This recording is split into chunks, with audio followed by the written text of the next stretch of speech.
Hi everyone, welcome back to the Fish Out of White channel. My name is Isaac Kim, and I'm here to talk about basketball with y'all today. I hope you guys are having a great day, and let's just jump right into it. So it was kind of last minute. I should have done this earlier, but just quickly, I wanted to talk about my preview and predictions for the Eastern Conference Finals. Obviously, with the eight-seeded Miami Heat taking down the New York Knicks and the Boston Celtics overcoming a 3-2 deficit and blowing out the Philadelphia 76ers at home with Jason Tatum's incredible 51-point performance. It's crazy because in the previous videos that I was talking about the Celtics, I was very, very low on Jason Tatum, and he probably shut me up by dropping 51 and having an incredible performance to close out the Sixers. And they are in the conference finals for yet another year. And I'm not sure how many years it's been now, but um, the Celtics are back, and so are the Heat. This is becoming a rivalry. The past 4 years, they faced each other in the conference finals 3 times now. So, and mainly with the same core players. Certainly a rivalry here, and this is going to be extremely exciting. So, looking forward to this matchup. And from the get-go, Boston is heavily favored to win this series, which is not surprising, but considering, how the Heat have been able to come this far, a little disrespectful. I saw like on ESPN that they gave the Heat a 3% chance to win the series to make the finals. So, I do think the Heat are a bit of an underdog, and I understand that, but um I do think ESPN's 3% chance that they give the Heat is a little bit cruel. But we'll see what happens. Just to get into some matchups, some important key takeaways for this, or not key takeaways, key points for this matchup. Um, First of all, the best player on the court. This is a toss-up. And prior to game 7, I'd probably say Jimmy Butler is pretty clearly the best player on the court. But from a game-to-game standpoint, I think there are times where Jason Tatum can certainly be the best player on the court, like he was on game 7, and to a degree, game 6 as well. When he closed out the Sixers, and despite having a really poor performance throughout the game, he was able to, find his jump shot, find his rhythm, and really get going and really steal game 6 from the Sixers. But I am leaning towards Jimmy Butler, and it's just through his consistency and through him, having a lot more advantages as a scorer than Tatum. And I think he's a better all-around player. So I think when it comes to the best player on the court, I'm gonna give it to Jimmy Butler. And when it comes to the rest of the roster, I think the Celtics have more offensive skill with their guards, Derek White, Marcus Smart. You know that backcourt is just straight up better than Kyle Lowry and Gabe Vincent. And as good as Kyle Lowry and Gabe Vincent have been these playoffs, they don't offer the same dynamic two-way impact that those two have. And this is just assuming that Derek White starts. I'm assuming that the Celtics would rather go smaller to match up with the Heat's spacing so that they don't leave Kevin Love open. But we'll see what happens there. I do think Rob Williams is going to get played off the floor. I think we're going to see a lot of Al Horford in this game or in this series. Rob Williams is obviously a great rim protector, but I don't think you can get away with leaving Kevin Love and Gabe Vincent and Max Strus in the corner as you can with PJ Tucker and whoever their other weak shooter was for the Sixers. I think the Celtics are going to have to go smaller. I think Al Horford's going to play center, and I think we're going to see a lot of Derek White. And I think a key point for the Celtics in offense is beating their guys one-on-one. And this is where I think the Heat might have a competitive advantage in. At the point of attack, they have a lot of guys who may lack some size, but are very good at moving their feet and can really bother Celtics guard play and forward play. for example, Jaylen Brown. I think for Jaylen Brown, we're going to see a lot of Jimmy Butler to start with. And it's because of that physical advantage that Jimmy Butler has over Jaylen Brown. Jaylen Brown is really good at using his body to get into the spots that he wants to. Obviously, he has a great handle and he's a true three-level scorer. But Jimmy Butler, as a defender, I think will be able to throw off Jaylen Brown a bit out of rhythm. And, obviously there's no stopping star players, but he's going to be able to, at least bother Jaylen Brown a bit here. I think primarily for the Heat, they're going to put Caleb Martin on Jason Tatum. We'll see what they put out to start. If it's, Kevin Love to start or if it's Caleb Martin, we'll see. And I think it's so interesting because I think both teams are so versatile in what they can do. They have a lot of different options and different things that they can go to. You can either go Kevin Love at the 4 as a true stretch 4, or you can go with Caleb Martin, a more dynamic wing that can kind of stick with Jason Tatum. And you can go 2 guards with Kyle Lowry and Gabe Vincent, or you can go with the shooter and Max Strus and Duncan Robinson. Obviously, the Heat are going to kind of miss Tyler Hero here because I think at some points throughout the series, I think the Heat are going to struggle to score. So we'll see what happens there. I think Jimmy Butler is going to have to soundly outplay Jason Tatum for them to win the series. And I think that's certainly not off the table. I think that's something that can definitely happen. And I think another big factor in this series is going to be Bam Adebayo. How aggressive is he in terms of his scoring game? He was big time in the Knicks, especially towards the latter half of the series when he was able to score and have a lot of success getting to the rim and really hitting that turnaround jump shot that he hits. It's a really tough shot to make, but when he gets it going, like he can certainly hit that shot. Al Horford, I think he's going to be a big factor too because theoretically, Al Horford gives you the true 5-out spacing that no team in the NBA really truly has. And when you have that many threats from 3, it becomes really difficult to guard. And Bam Adebayo is really pulled out of the paint. So you're forcing a lot of your perimeter defenders like Jimmy Butler, Caleb Barton, Gabe Vincent to need to stop their whoever they're defending at the point of attack consistently well. And at times they're going to get beat. So it's going to be hard for Bam to rotate. But it won't be if Al Horford can't make his shots.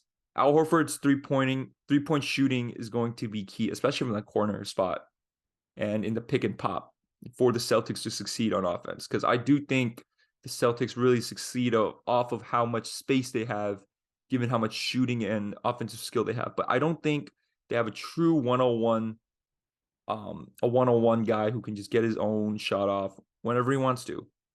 I think Tatum is very limited as a 3-level scorer, despite his physical attributes and his, step back and his skill around the 3-point line. But I think he really struggles with that in terms of being a true 3-level scorer. I think it's for him either, barreling to the rim or, hitting some threes. And I think that's the weakness of the Boston Celtics. I think they're very, in a way, remind me of the Houston Rockets when James Harden was around. They're very analytically driven, and I think they're very based on, what is the point per shot value of the shot that I'm taking? So, they cut down on the mid-range a lot, and they want to get to the rim or they want to shoot a 3. That's kind of how they operate. You don't really see Derek Wright or Marcus Smart really doing any moves to pull up in the mid-range. The only guy the Celtics really do have is Jaylen Brown, who is very comfortable getting to the mid-range and, sort of being unpredictable. On paper, like, yes, you want to be analytical. Yes, you want to make sure you make the right choices when it comes to shots per point or points per shot and that sort.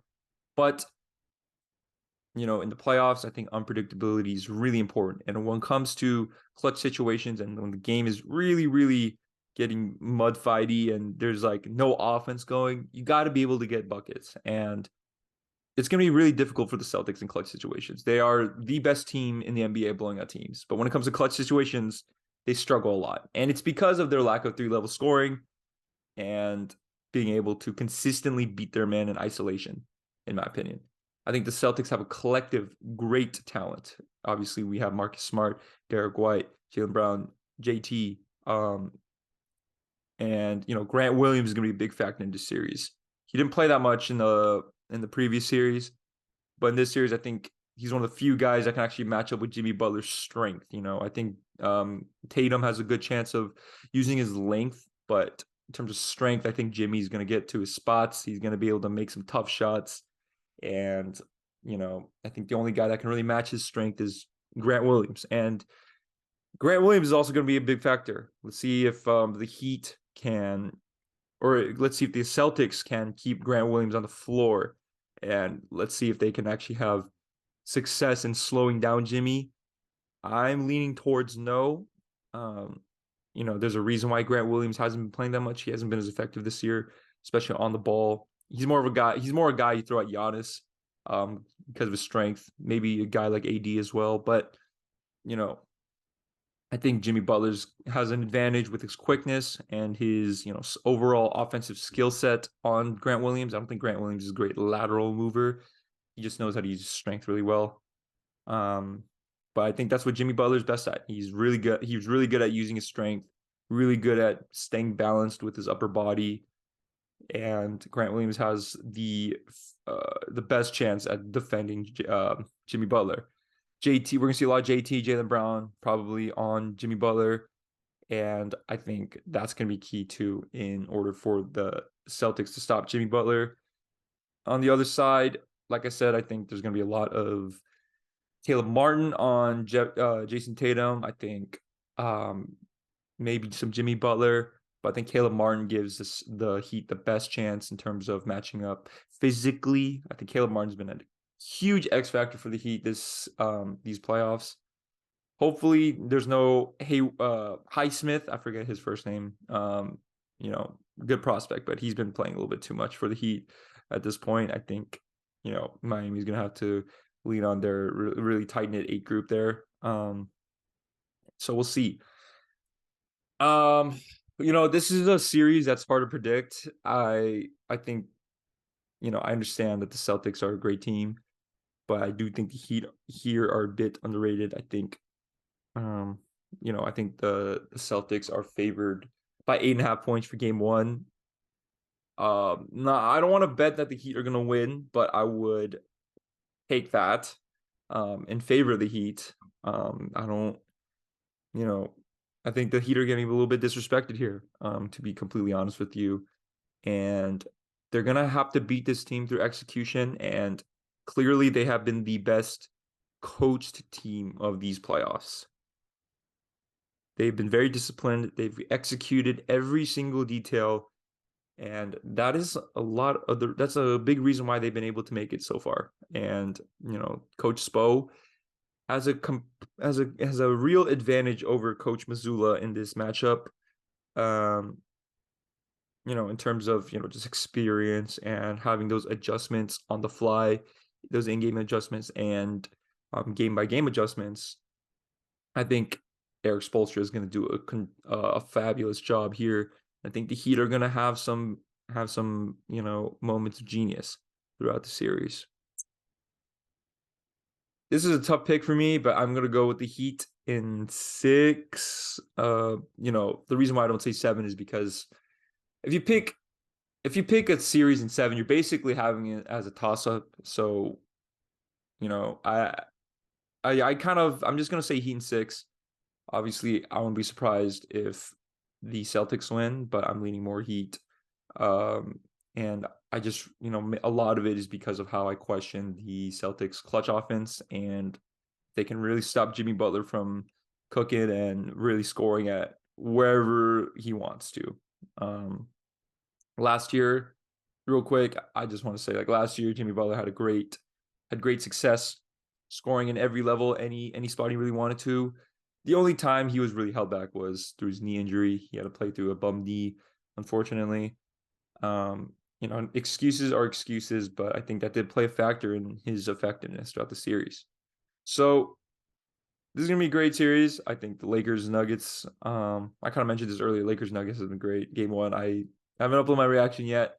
and my pick for that series, you know, remains largely unchanged. That's all I'll say about that. And these playoffs have been amazing, like I keep saying. And I'm gonna go with the Heat in 6.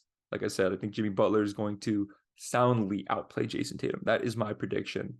Um, and I think Bam Adebayo is gonna have a big, big series, and his versatility and rim protection is going to play a big part in why I believe the Celtics are going to really struggle to score outside of, the occasional pull-up three and transition offense, to be honest. So that's my pick. I'm really fascinated with the series. This is the third time, like I said, the third time we see them in the last 4 years. So that's super exciting. Do I feel great about the Heat winning? No. I wouldn't be surprised if any team won. So very competitive stuff. Let's get on with it. I'm really excited to see this series. So yeah, thank you guys for listening. I know this is a shorter video, but I thought this series is much more predictable in terms of like the swing factors, and there's a lot of known, especially because of how these teams have played against each other for the past 3 years. Although, or I should say, like the core has remained intact for the last 3 years. So yeah, there's nothing else for me to say here. I got the Heat in 6. Feel free to flame me for my lack of basketball knowledge, and when I'm wrong, you guys are more than welcome to comment on how I don't know anything about basketball.